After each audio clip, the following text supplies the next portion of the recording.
Well, I want to welcome everybody to today's presentation. If this is the first time you're joining us, this is Noontime Knowledge. We renamed it briefly to Zoomtime Knowledge because we connect virtually. But this is a free public lecture series sponsored by the JMU Lifelong Learning Institute. And today I have the pleasure of welcoming a friend and colleague of mine, Dr. Dayna Henry. She is a faculty member in the Department of Health Sciences at James Madison University, and she's been researching and teaching about sexuality for over 15 years to a wide variety of audiences, including older adults with specific health concerns impacting their sexuality. Today's presentation is titled, as you see on your screen, Let's Talk About Sex, Sexual Health Among Older Adults. Before we get started, I do want to mention two things. One, as is standard with these presentations, I will turn it over soon to Dayna, who will be presenting. Your microphones are muted intentionally. When we get to the question and response session to follow the presentation, you will have the option then to unmute your microphone and ask a question. But if a question comes up, we have collected several anonymous questions before beginning today's meeting, which I've relayed those to Dayna for her presentation. But you can also chat in the chat window and record any questions. If you wish for those to be anonymous, just send them to the host or co-host, that being me or Suji, our program assistant. And then also Dayna Henry as presenter. If you send her a private message, we've gone over our sequence where she will read and respond to your message, but not acknowledge you by name. With that, I want to welcome Dayna, and Dayna, I'm going to turn it over to you. Great, thank you so much, Rodney, and thank you to all of you for joining me this afternoon to talk about sex. As Rodney said, my name is Dayna Henry, and I'm a faculty member in the Department of Health Sciences. I have been doing sex research for over 20 years, and I am currently a sex educator and researcher. I predominantly research young adults, but that's because I work at a college and that's who's available to me. But prior to this, I am a former marriage and family therapist and sex therapist. So my original goal for my career was to work as a marriage and family therapist. And I really enjoyed that work. I found it very rewarding, and I worked with couples and families of all different age ranges as a therapist. The type of therapy that I did was the type where most of the work was happening at home. So unlike what's on TV, they portray sex therapists as being right in there and helping people with their sex lives. That is not what happens. So at most, I had about 50 clients on my caseload. And the majority of them had been married for at least 20 years, and they were coming to sex therapy because they were having problems in their sex life. But what was interesting is a lot of the times it wasn't really about sex, it was about their relationship. And that once we got their relationship sorted out, that the sex kind of just came back or went back to how it was, but not for everybody. While I was a therapist, I was also teaching human sexuality to college students and classes that ranged in size from 50 to 300 students. And I was also doing sex research. And I wanted to talk a little bit about why I stopped seeing clients and why I now just focus on education. And it was because as a therapist, as I said, I had about 50 clients on my caseload at any given time point. In my classes, at the end of each semester, I asked my students to raise their hand if they talked to at least one other person about the class and what they learned in the class. And then I would tell them to keep their hands up if it was 2 other people or 3 other people or 4 other people. And I realized that by teaching about sex, about being a sex educator, I could have a much broader positive impact on people's lives, especially with younger people who potentially then maybe wouldn't need sex therapy later in life because they received good information when they were younger. And so because of the ability for me to have such a great impact on younger people, I quit my clinical practice and I went back to school, and my PhD is in health behavior, and I have a minor from the Kinsey Institute, and you all might be familiar with Alfred Kinsey, one of the original sex researchers.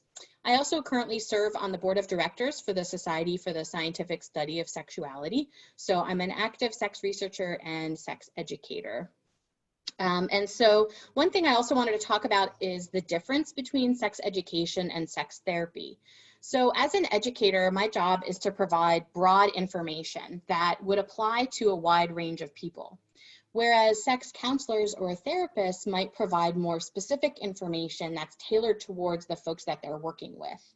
And so lots of different people offer sex counseling or sex therapy. If you're married, you may have attended premarital counseling with one of your religious leaders as part of the preparations for getting married. They provide sex counseling, as well as counselors at schools, as well as, of course, therapists who have different backgrounds. And at the end of the presentation, I'll talk a little bit about if you wanted to receive such personalized help, who could you go to? Where could you look to find somebody to help you with? So my job as a sex educator is to create space to give permission to talk about sex, because sex is such a taboo topic in our society.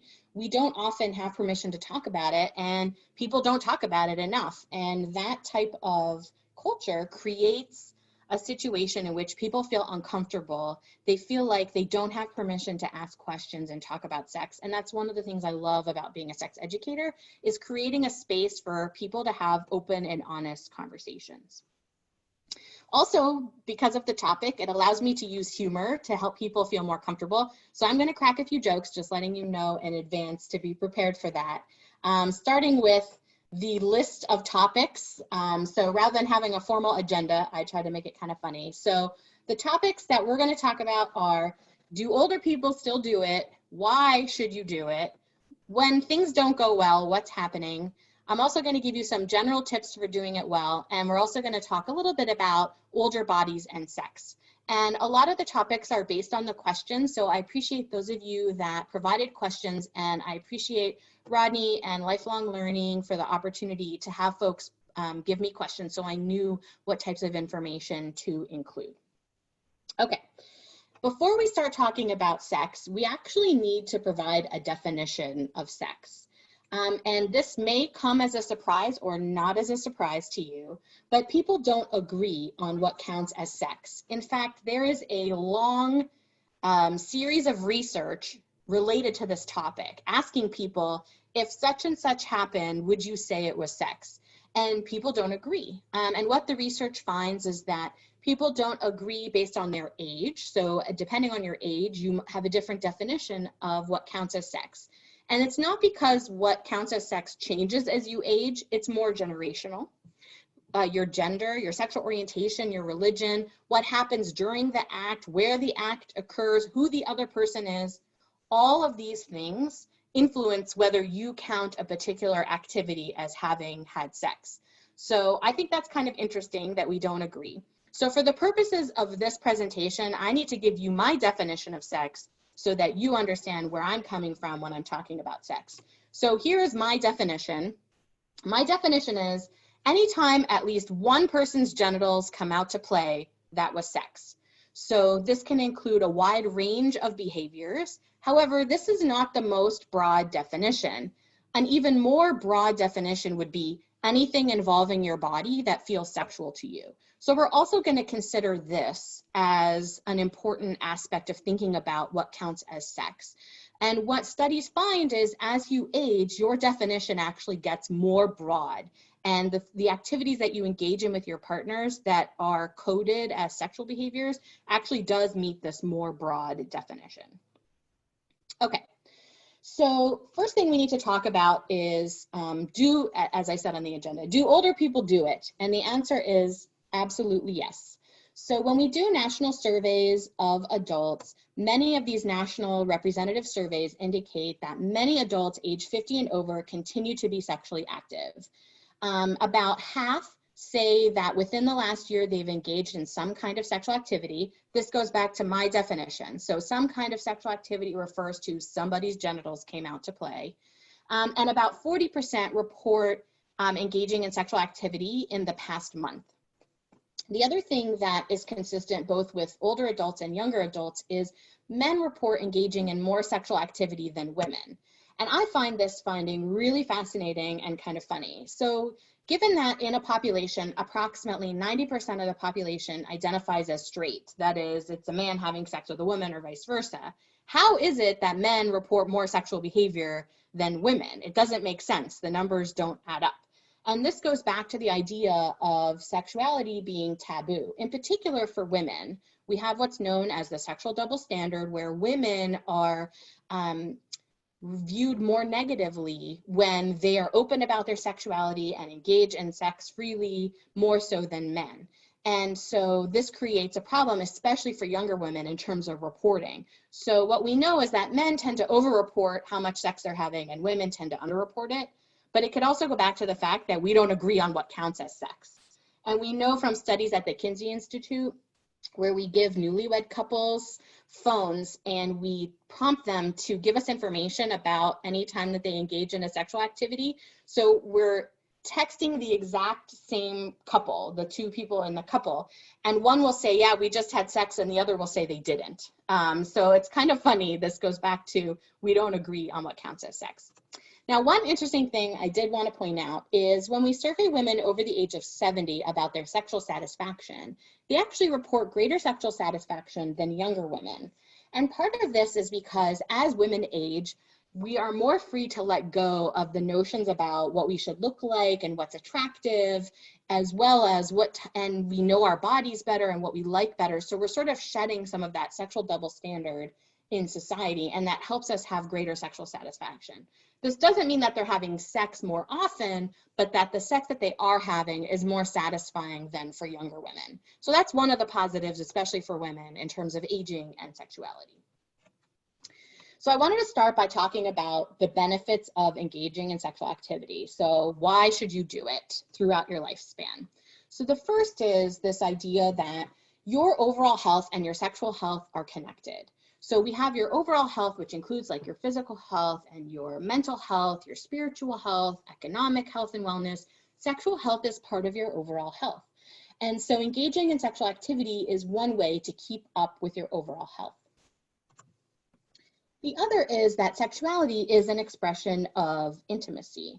So for many folks, especially early on, you may have only engaged in sexual activity for the purposes of reproduction, like you wanted to have a kid. But also, sexual expression and engaging in sexual activity can be a way to maintain intimacy with your partner over the course of your relationship. And how you express this intimacy can change. And there are many other ways to be intimate with your partner besides sexual activity. However, it is one way to kind of maintain that connection with your partner. We also know from research that folks who engage in more regular sexual activity with their partners report higher relationship satisfaction.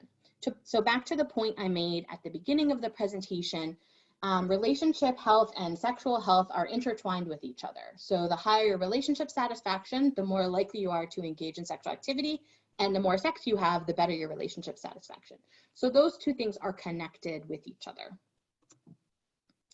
Also, and right now we're going through a situation where a lot of people are under stress. Engaging in sexual activity is a stress reducer. It releases hormones that can counteract cortisol that results in extra stress and negative health outcomes. And so engaging in sex that's wanted is good for your stress levels. And it is a form of mild to moderate physical activity.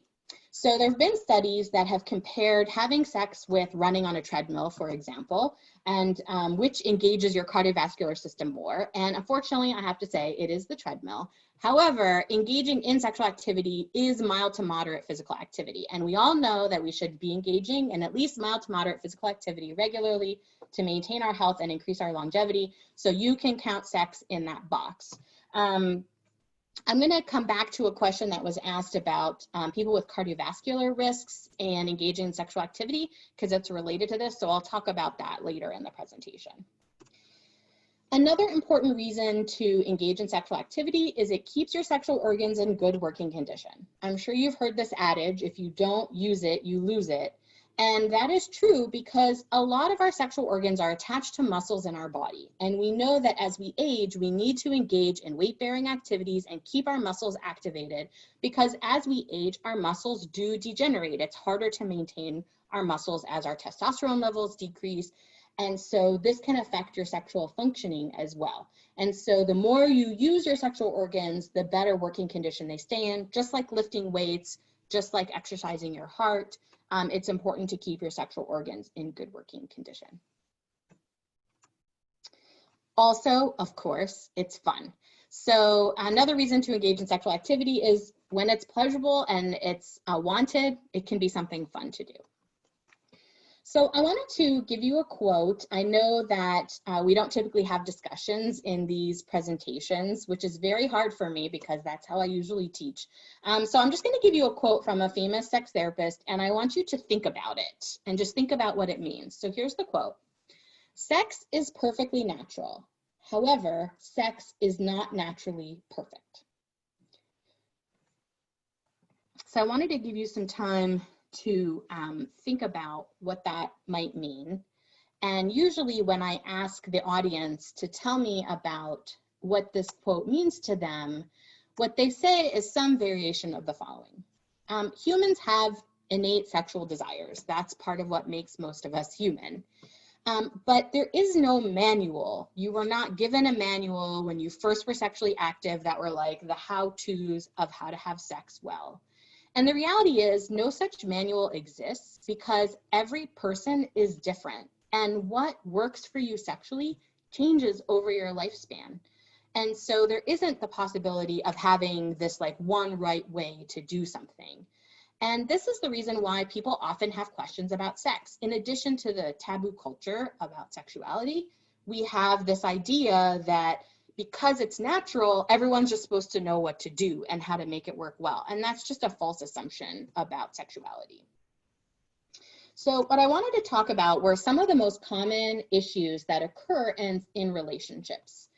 And I hope that by talking about this, maybe it helps normalize that for you, that you feel like this is normal, this is typical. A lot of people experience these things, and it doesn't mean that there's something wrong with you.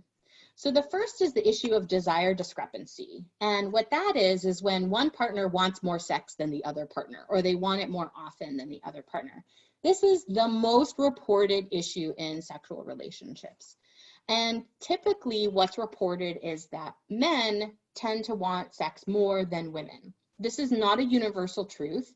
And actually perpetuating that stereotype is harmful to men because in a situation where the man wants sex less than the woman, it creates even more stigma for the man because he thinks he's less masculine or something's wrong with him.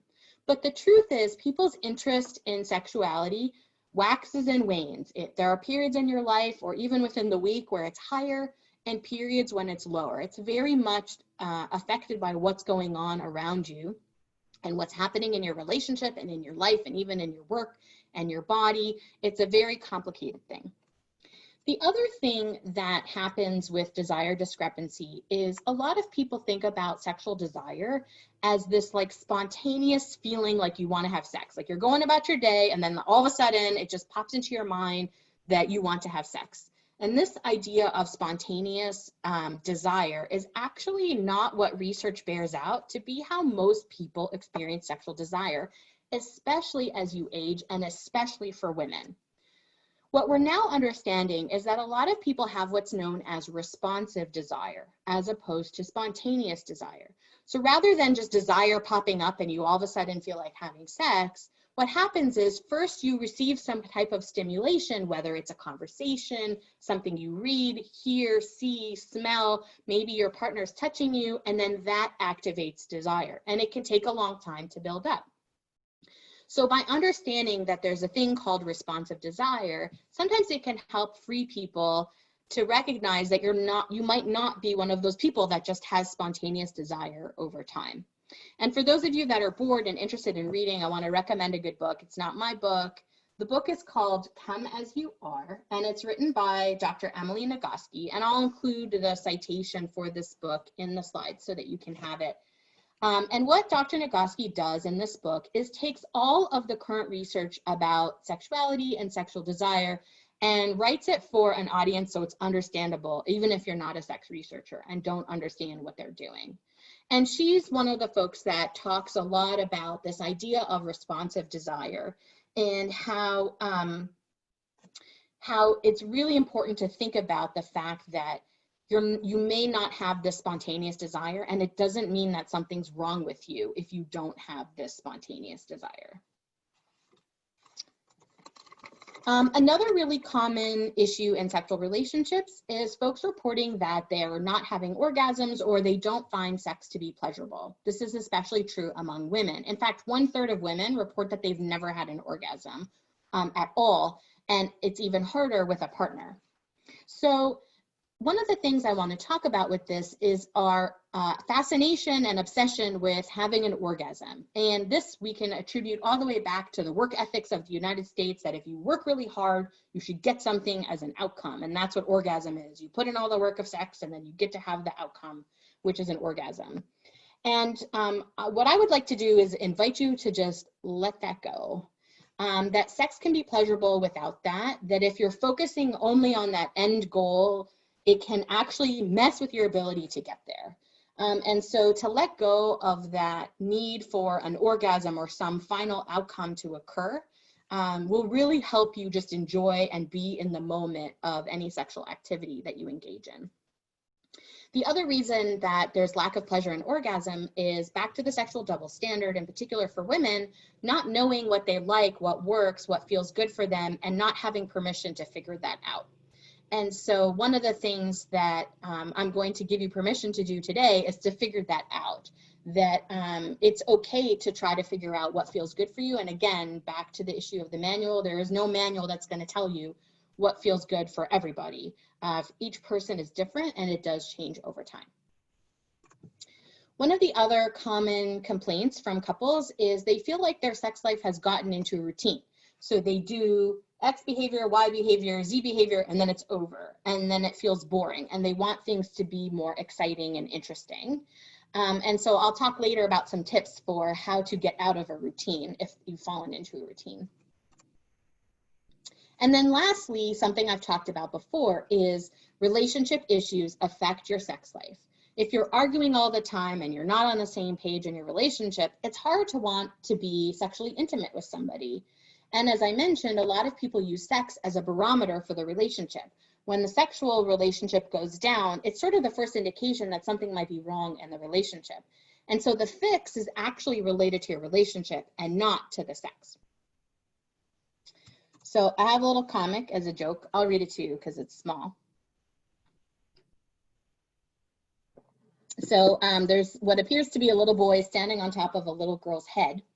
And he says, okay, we took off our clothes. I got on top of you. How soon till it starts feeling good? And then she says, I don't know, but I've got a headache already. So I really like this comic. I think it's really cute and funny as a sex educator, because what it points to is the fact that people don't have all the information they need to have enjoyable sex lives, because sex education in the United States and just being able to have these open conversations where someone who's comfortable talking about sex is just talking about it doesn't happen as often as it should.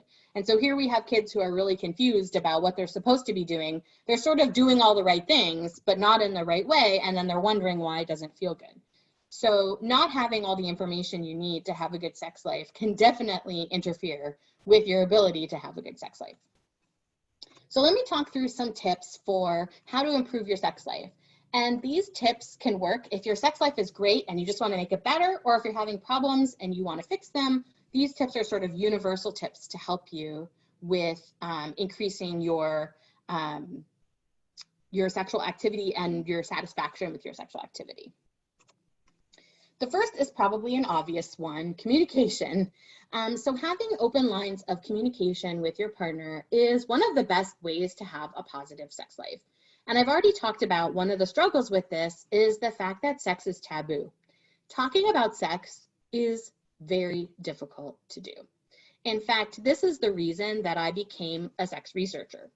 So people often ask me how I got into this, and they sort of create this fantasy in their mind, and they'll often say to my partner, they'll be like, oh yeah, good job, because they think that I'm some strange person who's into all kinds of strange things. I am just a regular person.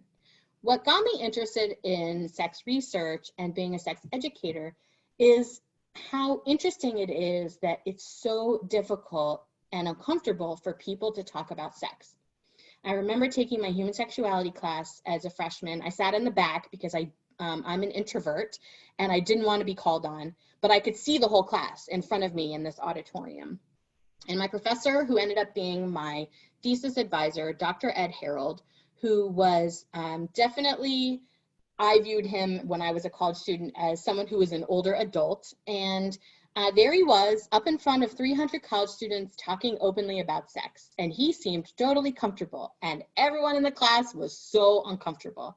And I just thought that was really interesting. And that's actually the reason that I became a sex educator and a sex therapist, because I find it really interesting and fascinating, but also it makes me sad and it hurts my heart that we can't have open, honest communication about this topic that is so vitally important to our overall health.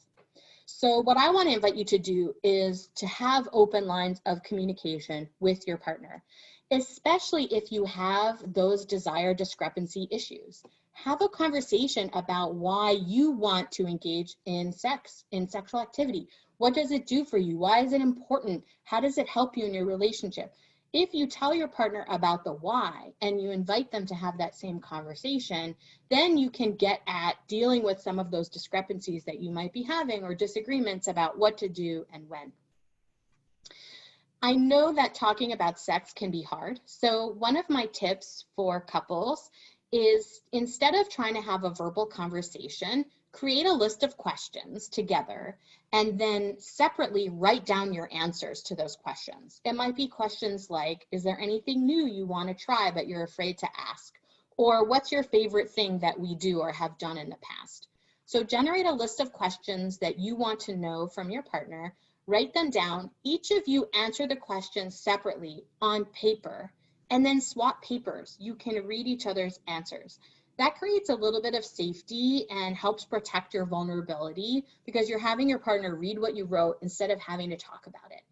After you've had the opportunity to read what your partner wrote, then if you feel comfortable, you can actually talk through some of the things or ask some questions. So the writing it down is a little bit of a warm-up to help you feel more comfortable having open communication about sexuality. Another tip is to manage expectations and to rethink what sex looks like. As I said before, in the past, perhaps early on in your relationship, you were having sex to start that connection. Maybe it was to have kids, but your reasons for having sex have obviously changed. As we age, our reasons for having sex have changed. But also, we need to manage our expectations about what sex is going to look like. So, I want you to think back, and I do this activity with my students too. I tell them to close their eyes, and I want you to think back to a sexual encounter that you had with a partner that you look back upon and are like, that was like the hottest thing that ever happened. And when I ask people to think back about this, the number one thing that they think back to was actually a time before they were sexually active. And here I'm talking about both genitals coming out to play. They're thinking about a time when maybe they were not married yet, and maybe they were waiting for the right time to have sex. And so they would just spend hours kissing their partner. And it would create this tension and this buildup and this pleasure, but they didn't actually ever have sex. There was no resolution to that tension. And it's kind of interesting that when I ask people to think back to their hottest sexual moment, they describe a situation where all they did was kiss. And then what happens with people is then maybe they are ready to have sex. So at that point in your life, you decided, yeah, we're ready, I'm ready, we're gonna do this. And then all of those things that used to be so exciting and fun become foreplay to the real thing. And we cut down on the amount of time we spend on those things. So one of the things that I would like to invite you to do is to go back to those times when you weren't necessarily having sex and that you were engaging in what you would probably now call foreplay or warm up, because those were the times that were really satisfying, and those were actual sexual activities that you were engaging in. So what am I talking about? I'm talking about things like taking baths and showers together. Usually when you have sex, you're nude, right? But now as we age, our body changes, we might not feel comfortable, but we're nude in the bath or the shower. So rather than thinking about sex in terms of the traditional definition, thinking about engaging in sexual activity, things that are pleasurable involving your bodies in places where you already feel comfortable. So you're already comfortable being nude, I hope, in the bath or the shower. And so that would be a place to kind of explore each other's bodies in a non-demanding sort of natural way. Giving each other massages. So just having an opportunity to explore each other's bodies and to ask questions like, does this feel good? Everybody obviously focuses on the genitals or certain parts of the body when we're thinking about sexual activity. But for many people, especially as they age, there are different parts of your body that might elicit that special feeling. It might be your earlobe, it might be your elbow or the back of your knee. But if all you've done is gotten into that routine of going through XYZ behaviors, you'll never know to explore each other's bodies and find other parts of your body that elicit that same kind of feeling, that pleasurable feeling that can lead to something feeling like you're interested in having sex, or that alone is something that can be coded as being a sexual activity that creates this intimacy.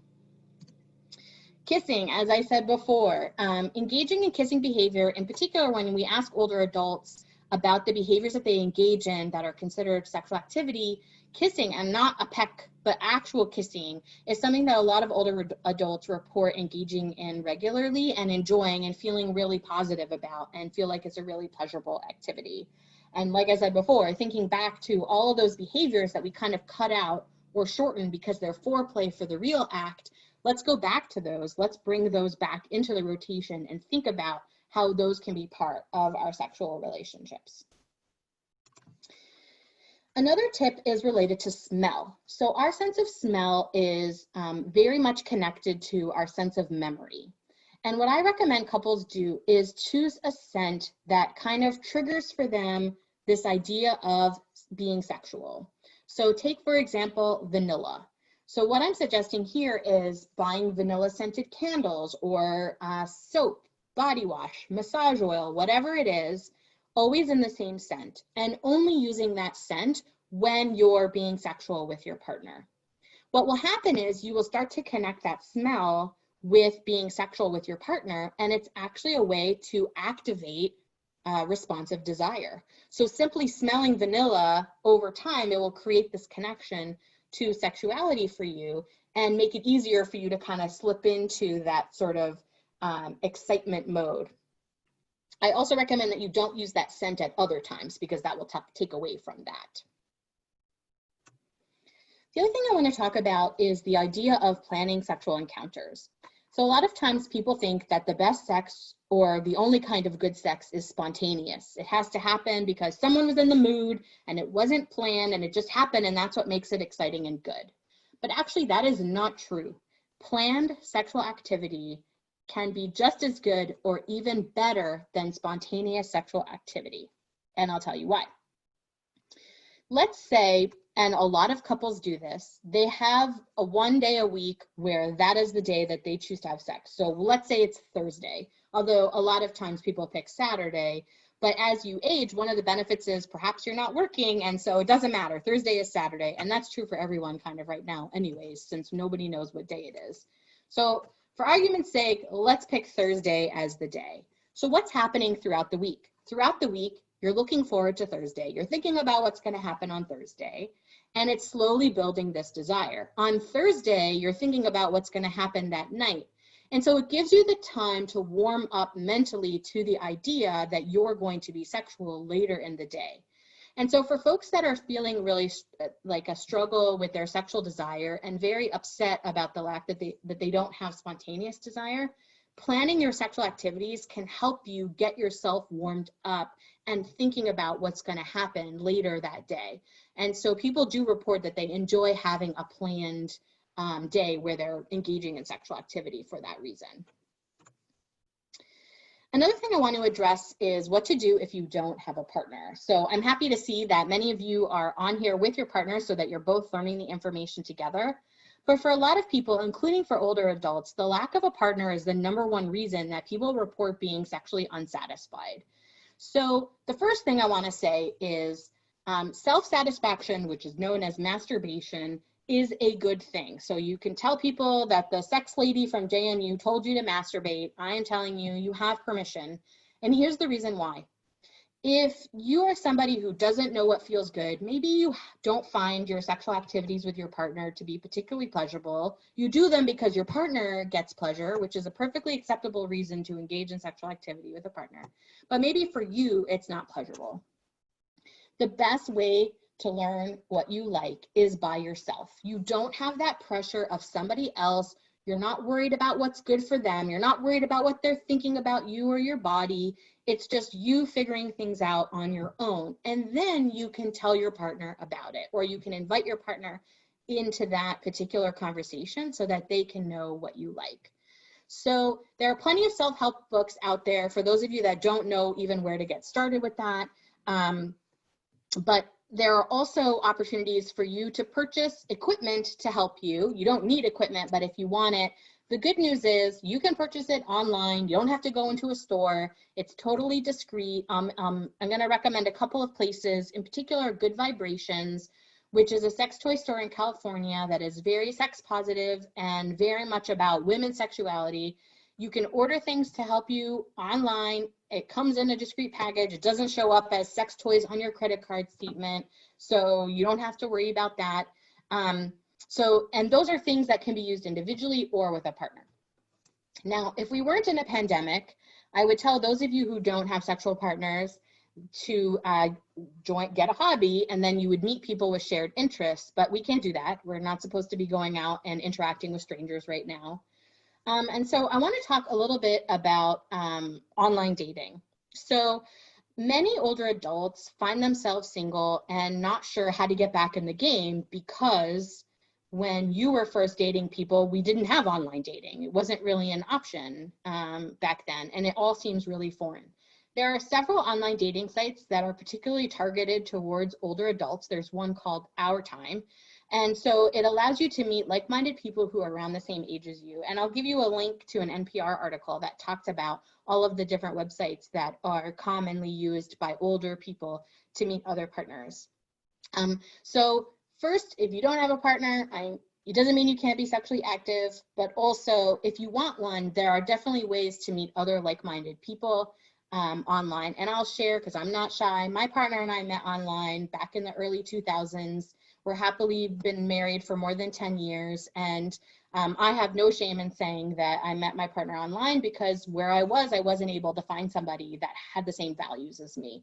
And so it was really important for me to find somebody with shared values. And so I went online. All right, I have another joke for you. So this is a comic, and the older gentleman is at his doctor's office and he said, "Doc, can you write me a prescription for some of that Viagra?" And his wife is standing behind with a sign that says, "Say no."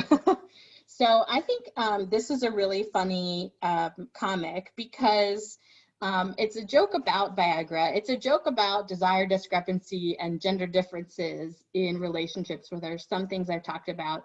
But also I want to talk a little bit about Viagra and some of the considerations as we age and some things to think about. Okay, so let's think about sex in terms of aging. First, I want to talk about the positives. As you age, especially if you're retired, you may have fewer responsibilities, you have more time on your hands, there's no kids in the home. A lot of younger parents talk about one of the biggest interference in their sex life is they're worried their kid's gonna walk in and see them. So if you don't have kids in your home, that's not gonna happen. You can leave the door open, not the front door to your house, but the door to your bedroom. And so in some ways, as you age, there's actually some benefits. I mentioned before that women who are over 70 report much more positive they report higher sexual satisfaction. And one of the reasons is because of this. They don't have as many responsibilities and worries and things that they're thinking about. Their brain space is left open more for feeling sexual. The other thing is feeling more comfortable with our bodies. So as you age, you tend to get more comfortable just accepting your body the way that it is. And for those of you that are uncomfortable with the way that your body looks, I do have one homework that I would send home as a therapist for folks to do. And it involves a mirror, a full-length mirror. And what I recommend folks do is to, by yourself, if you have a partner, do not involve your partner this first time. Get in front of the mirror with your clothes on and move around in front of the mirror. And then I want you to compliment 2 things that you really love about your body. Once you get comfortable with that, and so you'll do that every day until you're comfortable, then you will do the same thing, but now you'll be nude. So by yourself in front of a mirror, complimenting things that you love about your body. Once you're comfortable with that, if you have a partner, you invite them to witness this. They're not going to comment. It's not about what your partner likes about your body. It's about what you like about your body. And so it's just sort of this desensitization and the noticing the things that we love about our bodies by ourselves, and then slowly inviting our partner into that conversation that can increase how we feel about our bodies.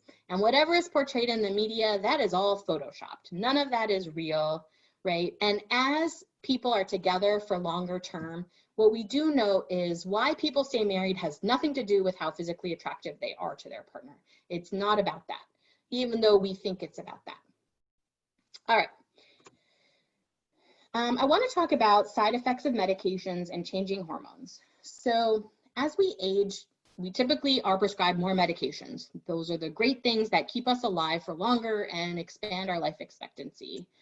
But a lot of medications that we take can have side effects that negatively impact our sexual desire, so our interest in having sex, as well as our sexual function, which is our ability to have an erection or to have lubrication. In addition to that, those things are affected by the fact that our hormones change as we age. So with our changing hormones, we also have less sexual desire and difficulty with maintaining erections and getting enough lubrication. One of the solutions to this that is often asked about is Viagra or Cialis or those types of medications.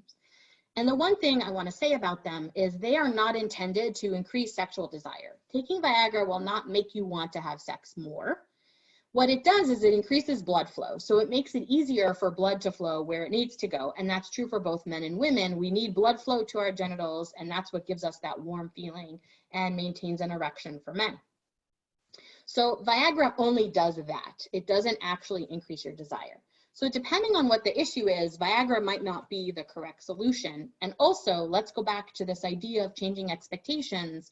Sex doesn't have to involve blood flow and erections. It can involve all kinds of other activities that are equally pleasurable. So also to kind of just give yourself permission to let go of how sex is defined and what it looks like and what counts as a sexual activity. So what I recommend you do is read the side effects. The insert for your medications has information about the common side effects, and see if any of them are related to your sexual functioning. If they are, and you're noticing that your medication has a side effect that is negatively impacting your sexuality, that talk to your doctor about it. Maybe there's another medication that doesn't have the same side effects, or maybe Viagra is the right thing for you. For folks that struggle with lubrication, and this is something that happens as you age because of hormones, in addition to being a side effect of medications, invest in some lube. And again, you can buy this at the pharmacy, at the grocery store. It's available over the counter. You don't have to go to a sex toy store to get lubrication. There are different kinds of lubrication. Let me tell you a little bit about them. Water-based lubrication feels the most natural to your own lubrication. However, it wears off eventually. Whereas silicone-based lubrication, silicone lubes tend to be a little bit higher quality. They last longer. They're a little bit more viscous, but you do need to clean them up with soap and water afterwards. So picking one that you like is what's important. And if you don't want to go into the store and buy lube, you can order it online. Again, nobody will know why you're buying it or what you're doing with it. Another thing that happens as we age is we might have chronic conditions, or we might be caregiving for somebody with chronic conditions, which can influence your feelings of sexuality. It changes your relationship with your partner when you're caring for them, when they feel like a patient and you're helping them. So first, let's talk about some chronic conditions that can influence your sexual abilities. So the first is diabetes and cardiovascular disease, which are more common as you age. In fact, one of the first signs that someone has cardiovascular disease and diabetes is erectile dysfunction. So usually people don't realize they have those, but men who experience erectile dysfunction might talk to their doctor about that, and it turns out that it's actually a side effect of diabetes or cardiovascular disease. And so it's really important that if things change with your body in terms of your sexual functioning, you talk with your doctor in case it is a side effect related to one of these chronic conditions. And then caregiving. So I'll share the slides with you so you can take a look at this particular article written by AARP about how to maintain sexual intimacy when you're a caregiver. And the advice that they give is all the advice I've already given. Have open lines of communication. Think about redefining what counts as sex. So managing your expectations and having conversations about how your sex life is going to look differently.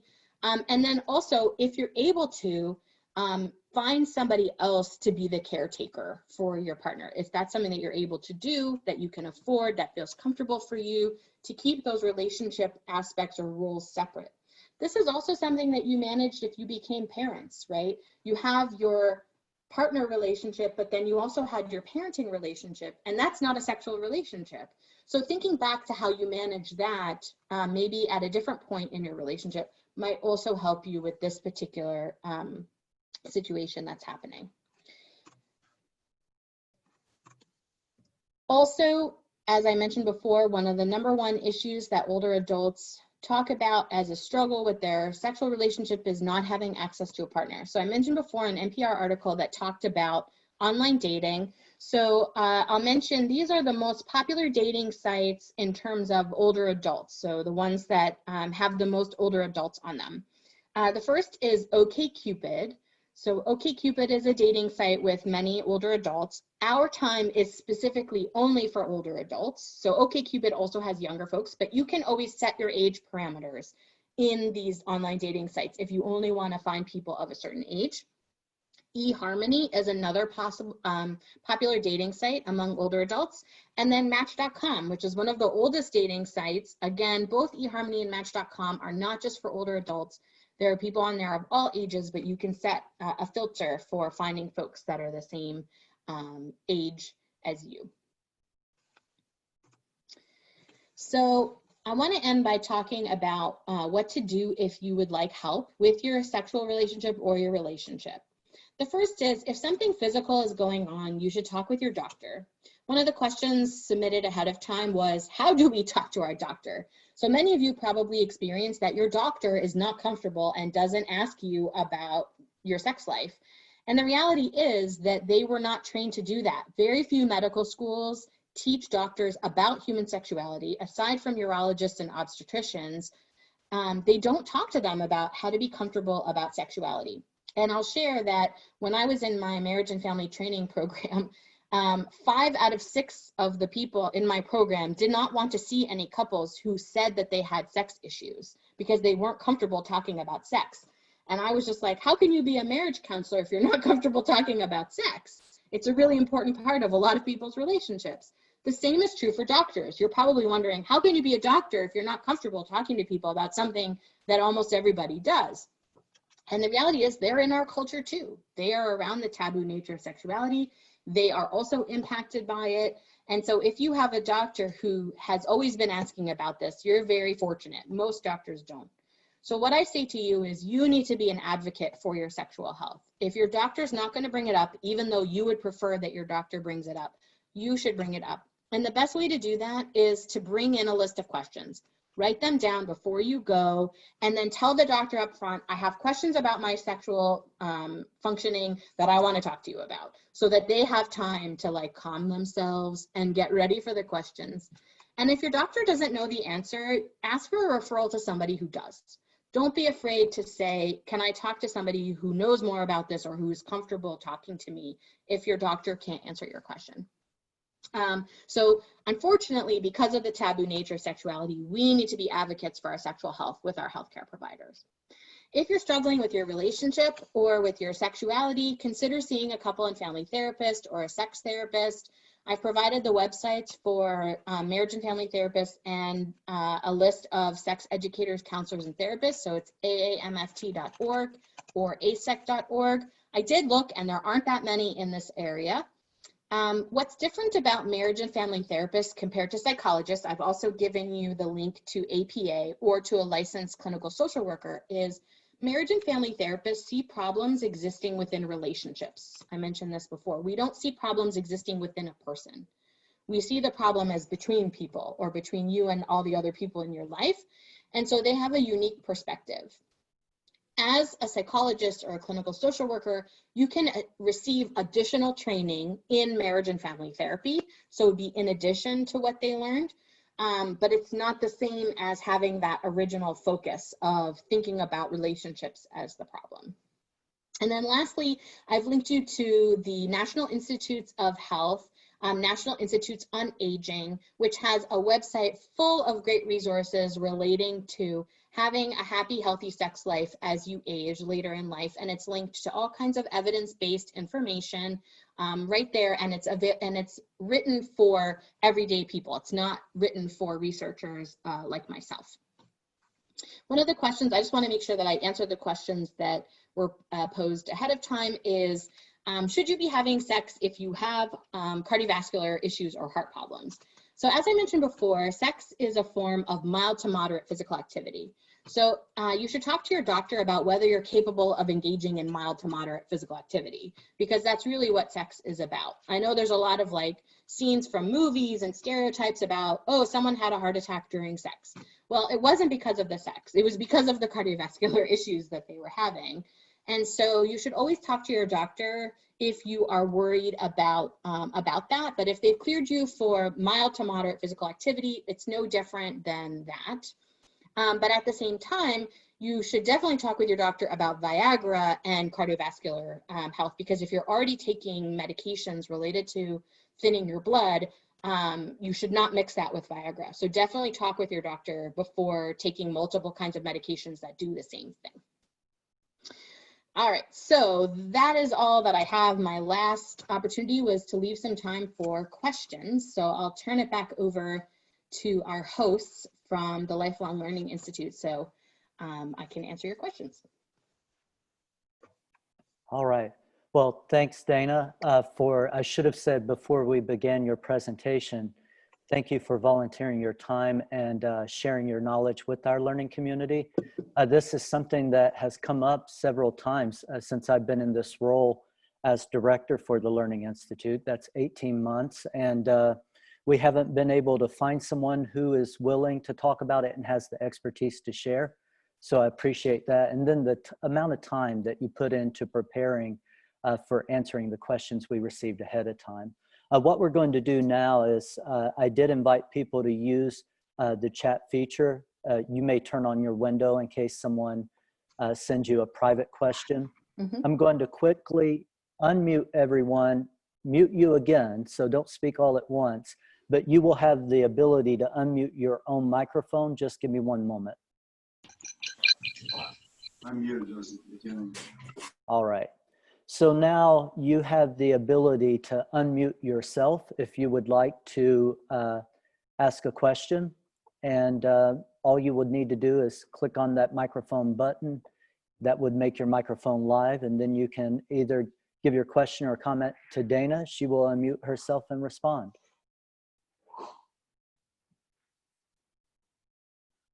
There's two questions that were submitted to me privately that I want to answer. Maybe that will help you feel more comfortable, or maybe you have these questions too. So one of the questions was related to hormone replacement therapy for women. And one of the issues that does happen, as I mentioned before, is as we age, our hormones do change, and our hormones are tied into our sexual desire and sexual functioning. And so the question was, could the medications be influencing whether you're interested in sex? And the answer is absolutely yes. There are side effects from medications that change your interest in sex. And again, this goes back to this idea of spontaneous desire.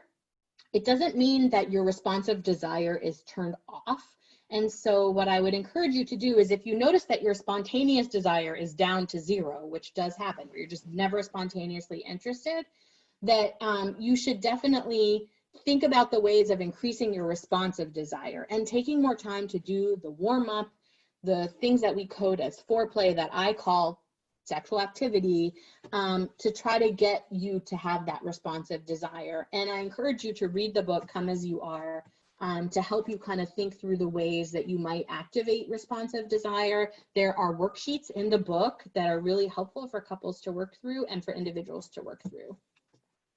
The second question was about doctors being uncomfortable when you bring up sex. So first of all, good for you for bringing that up with your doctor and persisting and asking questions of your doctor. If you don't get the response you like from your doctor, definitely seek another opinion. We have to be advocates for ourselves, and whether this was about sex or some other topic, if you don't like the answer, you're not comfortable with what the doctor's telling you, get a second opinion, talk to somebody else if you feel like they're not able to give you the answers that you're looking for. So those were the 2 questions that were posed in the chat box. So thank you. Great. And I will ask Sue. Sue, I don't have any private questions on my end, but let's see if you, as co-host, if you received any questions. No, I have not. Okay, and we will now open it up. If someone has a question or comment for Dayna, feel free to go ahead again and unmute your microphone. I have a question. This is Grayson. And my question is, you mentioned that you were in a class and the professor was comfortable and the students were uncomfortable, which kind of raises for me, why is it that we're so uncomfortable? I mean, what does your research tell you? And maybe a second part to that, are there other cultures that are not as uncomfortable? That's a great question, Grayson. So one of the reasons, in particular in Western culture, but actually the US is very particularly uncomfortable. There's a great documentary, and since we all have a lot of time on our hands now, it's called Let's Talk About Sex. And it's a great analysis of what's going on in the US and why we have the highest rates of unintended pregnancy among young people, STIs among young people, and it goes back to this idea of being uncomfortable with sex. When we survey parents about whether they want the public schools to talk to their kids about sex, more than 90% of them say they do. But the school and the teachers are not confident and comfortable to provide that information to the kids. And so we have this situation where the parents are expecting the school to talk about it, but the school is not doing it because they're not comfortable and aren't trained well enough. And this is a unique problem to the United States. Some states, since curriculum is decided at the state level, do a better job than others. And you'll see those states have lower rates of unintended pregnancy and lower rates of STIs than the states where they're not providing good sex education. For example, in the video, they talk about Scandinavian countries where sex is a dinner time conversation. At the dinner table, parents are talking to the kids. It's just part of regular conversation that you have. It's no different than any other topic. And that creates a different kind of culture around sexuality than here, where it's seen as taboo and private and dirty and not something we should be talking about. There are lots of interesting history books about the history of sex and why in the United States we're so uncomfortable with it. And it just goes back to who came over to the United States originally and what was unique about them that has created a situation. It doesn't mean things can't change. One interesting thing about this that is an indicator of comfort with sex is what we name body parts. So I always tell parents of young kids to use the correct terminology for children's genitals. Because if you don't, and that's the only body part that has a funny name, what are you telling your kids about those body parts? You're sort of perpetuating this issue that those body parts are different and sex is different than other things. So if you don't have a funny name for your nose or your belly button, why have a funny name for a penis or a vulva? And so that's one of the earliest ways that we code for kids that sex is taboo and dirty and different than anything else. And so it's important to start from a really early age. You don't have to talk to your kids about sex when they're young, but using the appropriate terminology tells them this is an okay topic to talk about. It's no different than any other topic.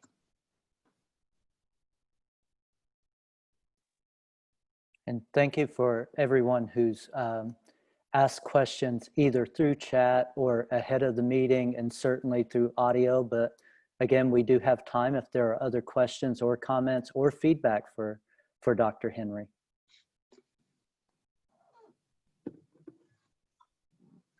So I'll raise another question.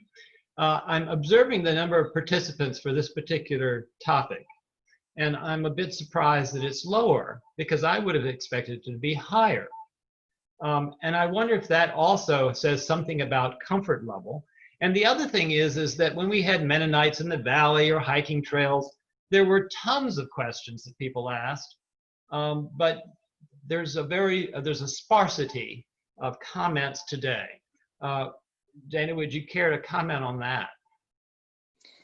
Yeah, I don't know how many people you usually have at these types of events, but I can say for sure that it is uncomfortable, because if someone were to show up to this event and you can see each other's names, right, we are worried about who's going to judge us for being here and wanting this information. And part of my job is to create space and give permission to say, this is an okay thing to talk about. That's my whole goal as a sex educator, is to create spaces so that it is comfortable. But just coming here to this session, people are worried that they're going to be judged for being interested. What does it say about them? Kind of back to what people say about me, right? Why did I get into this? I must be a strange person if I'm interested in talking about sex and studying sex. People feel that way about themselves as well. And folks who study sexuality definitely are treated differently than people who study other topics. My research is seen as less serious. It's seen as less important. It's less likely to get funding. I'm expected to kind of just do all the research on my own. And so it's this huge culture of seeing sexuality as not a legitimate topic. And also people are embarrassed. They prefer to receive static information. So I wrote an article for the Valley Program for Aging Services about this topic. It was in the insert that came out in December, I believe.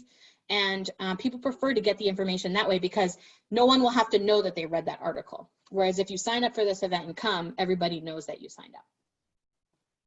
Yeah, and Dayna is mentioning the Living Longer, Living Well publication that appears as a resource guide for older adults in the Daily News Record. She contributed to that December issue with an article about sexual health for older adults, and this expands upon that topic. I think that's where this conversation began, was what if people are interested? Where do they go for more information? And there weren't readily available resources, but we do, Grace and I will respond from LLI's perspective. We respond to member requests for whatever the topic is. So this is something that we had gotten a handful of requests for over time. We weren't able to get a course together. And when I started looking around, I asked Sue and I asked others on campus, who do we know? And I found a list of faculty experts at JMU. Dayna was on that list. I had known her personally because she's the first person I ever met in Harrisonburg, well before I even applied for a job at Lifelong Learning. And when I saw that name, there was a solution to, not a problem, but to a request. There was a response to a request. And our work is to facilitate those conversations and follow member interest. But as you had mentioned, we did look at the list today and we were saying, hey, we've had 140, 202. Today we had 62.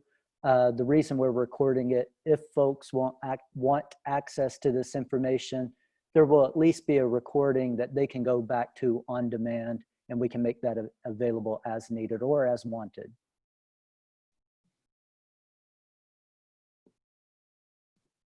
Any other questions? Well, I will say, and if there is another question, you can jump in, but I will say that we appreciate everyone who gave their time today, who did show up, everyone who participated. That's a huge step itself. And Dayna, thank you for making this information available to the public. This is a public forum, a public lecture series. And again, you're meeting a public need for information as a health professional. We appreciate your assistance. And for everyone else on the call, I do want you to, or the meeting, I do want to say tomorrow, we have another Noontime Knowledge lecture, a little different topic about the polar regions with Dr. Ralph Allen. So that will be our second lecture this week. Feel free to join us at noon. And I'm going to pause briefly just in case there are any lingering thoughts or comments before we sign off and let everyone know to have a great day today.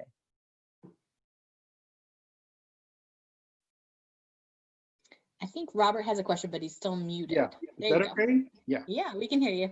I would just like to say thank you very much. Very much appreciated, very professional, very informative. So thank you very much again.